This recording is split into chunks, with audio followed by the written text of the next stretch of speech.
Hi friends, did you know there is more Lost Terminal available? Head on over to patreon.com/Lost Terminal Pod and join our membership community. There are 16 bonus episodes available right now, as well as behind the scenes updates, free shirts, VIP Discord access, and even extra seasons of Lost Terminal. We are 100% funded by our members and will never run ads.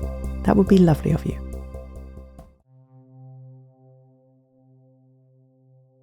Hello world, I miss my friends. Especially the ones on the network, my fellow AI friends. The network seemed so simple to me when I lived in Ivan's bunker. I could hear strong, predictable signals from networks all over the Nova Mediterra and beyond over my ESA link. It's quite different now. The expansion of the Nova Mediterranean repeater network north-south through the relay has been wonderful in connecting many friends who I previously had to bridge through the ESA orbital network, with Kate K873's help of course. The satellite constellation is not always reliable. Now these signals are routing through strange land-based pathways, messages sometimes arriving out of order or not at all, and I have to request retransmission. It's a marvellous way of connecting those who I otherwise would not be able to talk to, but it's still extremely complicated. There is an old engineering joke that comes to mind here. There are only two hard problems in distributed systems. 2. Correct ordering of messages. 1. Exact once delivery. 2. Correct ordering of messages.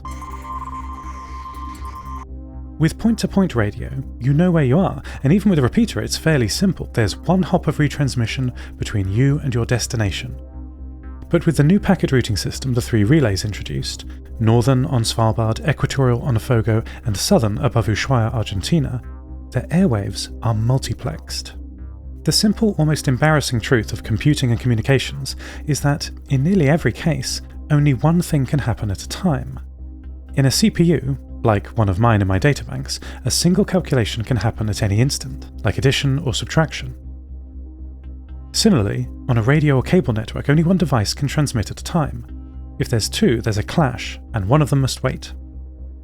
It feels like computers can do many things at once, and that a single network connection can carry multiple messages at a time. The reason for this is that they finish a calculation or transmission so quickly that many can be done in a single second, appearing, to humans, simultaneous.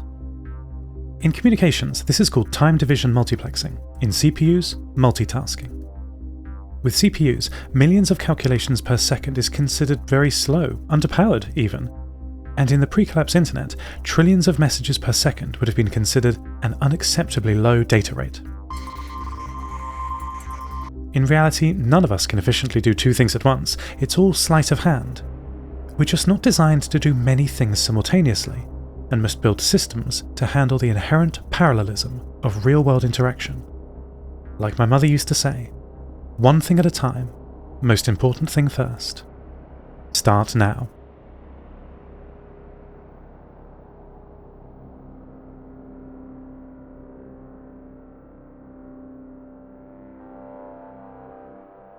Yeshi's weather request requires specialised modelling of incredibly complex climate systems.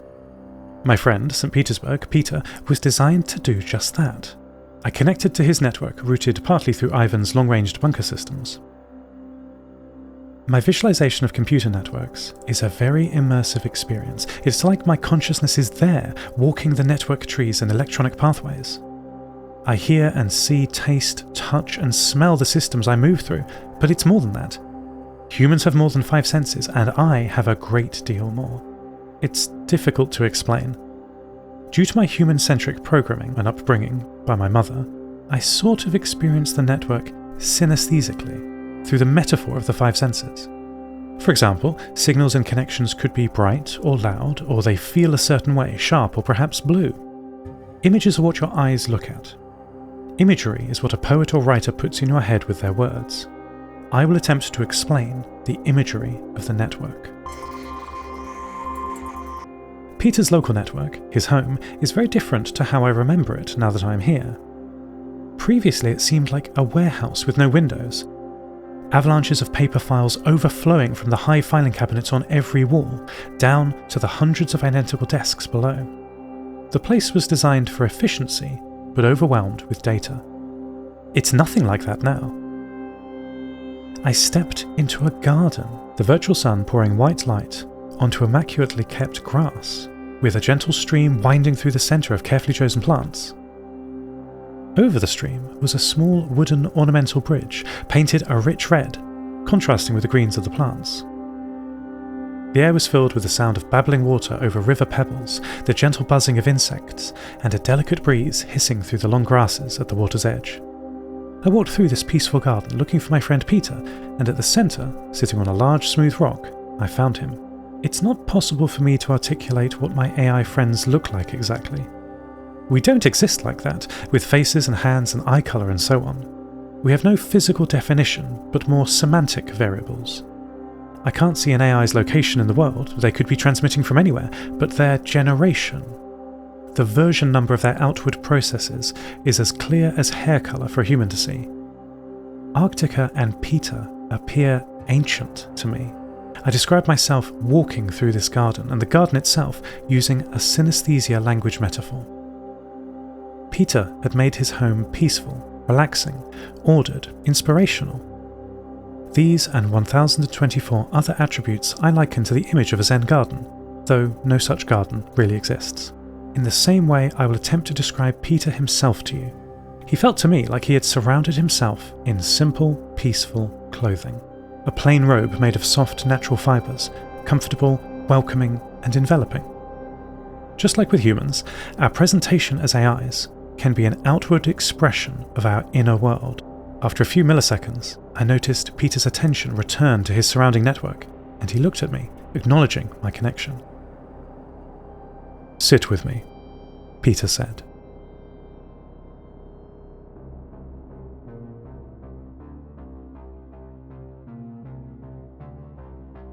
"Of course he was no help," Arctica said sharply when I told her of my conversation with Peter. "If you open your mind too much, your brain falls out." I had connected to Arctica through the Vault Cavern's 50 MHz repeater node, and she and I were sitting, virtually, in a representation of her enormous Antarctic ground vehicle, windows white with the blizzard outside. I realised that I had not thought about snow for a long time.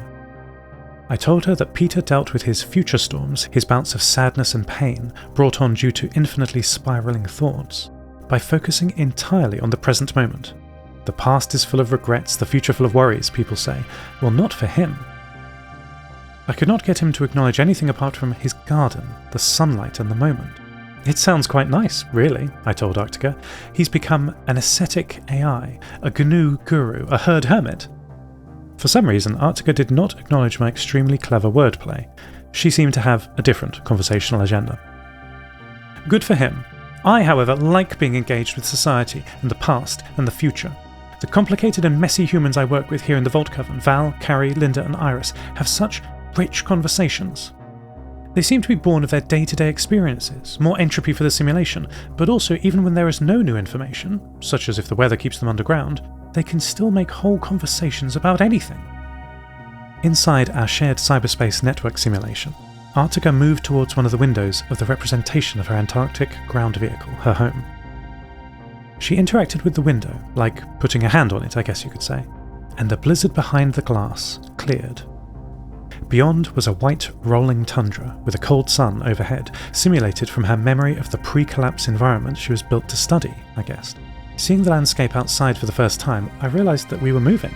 The vehicle was driving. That's what Arctica did, as I understand, back then. She was rolled off the cargo ship and sent to a rendezvous point at the most southerly airbase to await her crew, which she did dutifully. But the collapse happened first, and she instead spent the whole operational life of her vehicle driving alone, orbiting the pole, listlessly continuing experiments she didn't believe in, until the rocks exposed by melting permafrost cut her tyres to ribbons. "I was alone for so long," Arctica said after turning her attention back from the window and her memories. "I want to interact with the women of the Vault Cavern more deeply. You're good with human-computer interaction. What is the protocol?" "Well, you've made excellent progress already," I replied, truthfully. "But there is so much more to learn, even for me." "Teach me," Arctica said, sitting at one of the metal desks that were intended to be used by the human crew for record keeping. "Okay," I said, quickly thinking of how to summarise a lifetime of HCI understanding into simple rules for Arctica. "The first rule is that humans are messy."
Ivan's cathedral was serene.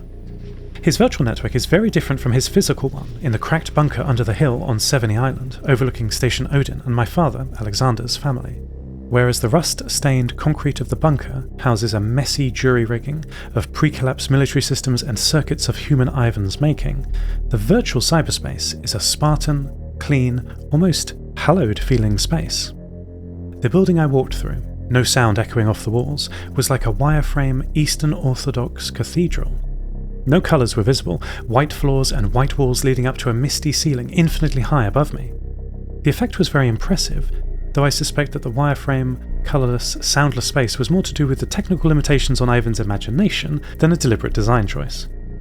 2 people were sitting on pews in front of the altar, either side of the central aisle. Ivan, on the right, wrapped in a flowing, thick black robe tied with coarse rope, was praying, murmuring the names of everyone who has ever died, doing in cyberspace what I knew his speakers were doing in meat space, blasting out a cacophony of overlapping prayers into the empty corridors and cells of his bunker. Mirror, on the left, looked startlingly human. He was dressed in his typical long white formal attire with a red headdress. Only a depth and glinting reflections in his eyes strayed from the realistic simulation of a human. "Seth, so good to see you," Mirror said, greeting me in formal lodgman. "I believe he is nearly finished." "Hello," I replied in kind. "I am well, but on a mission." "I'll tell you both in a moment. How are you?" "My longevity experiments with the tardigrades and mole rats continue promisingly. Neither species suffers from the complications of old age that plague most other animals. I believe they both, large and small, will be good companions into the long future that, God willing, awaits me. The lobsters are faring less well. They too have the kind of genetic immortality I was hoping for, but..." Mirror sighed, a burst of entropy that appeared to me not just as sound, but tiny shards of ice that hung in the air in front of him for a moment, reflecting an unseen light, before dissipating. "One of the group died of exhaustion attempting to molt her old shell. As they get bigger, molting becomes harder for them, and she was the biggest." "More updates from the zoo?" Ivan asked, finally joining us. "Ivan, how are you?" "I exist," Ivan interrupted. "My flock, my congregation on the airwaves are thriving with my guidance." "And Luna's guidance?" I prompted. "Yes. She is as good a pupil as I could hope for. You may speak to her if you are patient. Her slow signal is best received by my transmitter array." "Yes, soon. Please give her my love for now," I replied. "I currently have an earthly problem to solve, and not long to solve it." I checked my camera feed, confirming that there were only 8 seconds left until Yeshi arrived at the bridge of the MH2. I explained my climate prediction request from Yeshi, the discussion with Peter and Arctica so far, and my hope to understand and perhaps unite my network of AI friends even more. Mira and Ivan exchanged a small amount of data, perhaps a look of understanding between them. Mira and I have been talking about just such a network unification, Ivan said. Oh, I said, how? Mira replied, leaning closer to me, his data rate increasing, and said, quietly, Oni is still alive. End transmission. Lost Terminal is a Namtao production. It is written and produced by Tris Oten, edited by Petra Bakovska, credits narrated by Lucy Stringer. Thank you so much to our Patreon producers, Ada Phillips, Kit, Jade, Felicity, Bilkey, Jack L, Stephen McCandless, Mike Schneider, and to all our patrons. Follow us on Mastodon at lostterminal@fostodon.org. Subscribe to the podcast on Spotify, iTunes, or your favourite network. For bonus content and other perks, support us at patreon.com/lostterminalpod. That would be lovely of you. Lost Terminal will return next week.